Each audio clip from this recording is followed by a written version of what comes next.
You got the offices in Soho Square and so on.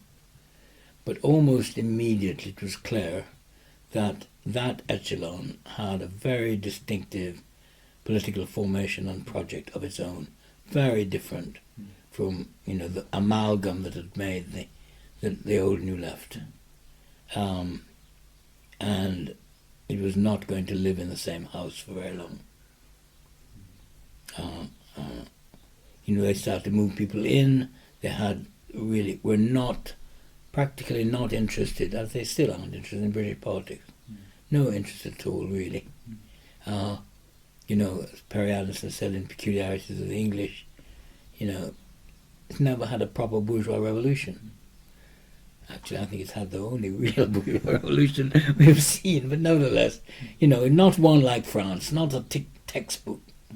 Marxism, weak, all over the place, as compared with the Germans or the French, the Russians and Italians, knew about these other worlds, could read all those languages, spoke Russian, had been to the Russian language school during his military service, as had a lot of them, a whole group of them.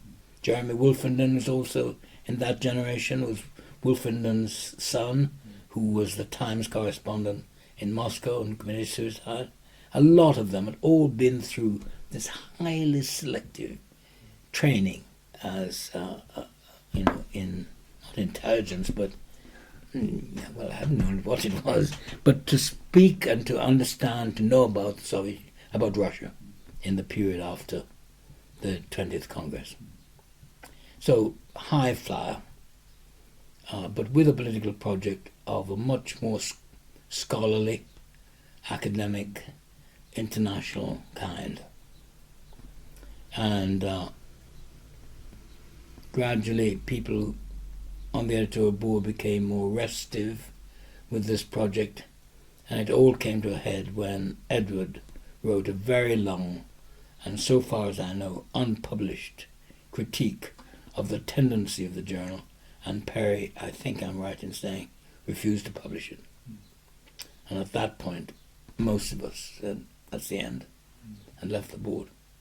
So they were then free, much freer, to even sort of sidelined those people in their own generation who were more closer to Edward and to us and to Raymond, like Mike Rustin, and it was a more selective classical Marxist, high-level Marxist analysis elite with international connections. And out of that came, out of that came the journal, which is a very high-powered journal over many years. Out of that came Verso Books, which translated for the rest of us all sorts of Marxist traditions and political traditions we'd never had encountered firsthand. I'd never read Lukács before. The translation of History and Class Consciousness appeared. I'd read a little Gramsci because of another connection I had with Italy, but not before the Prison Note, and so on. Not Prison Notebooks, it's not a Verso book, but you know what I mean, a tradition, block, the European tradition of Marxism, which they made available to a generation which had never really understood or seen it before. So it was a great project, has its limits, I would say, but that's not what we're talking about. But it wasn't the project of the Old New Left Review.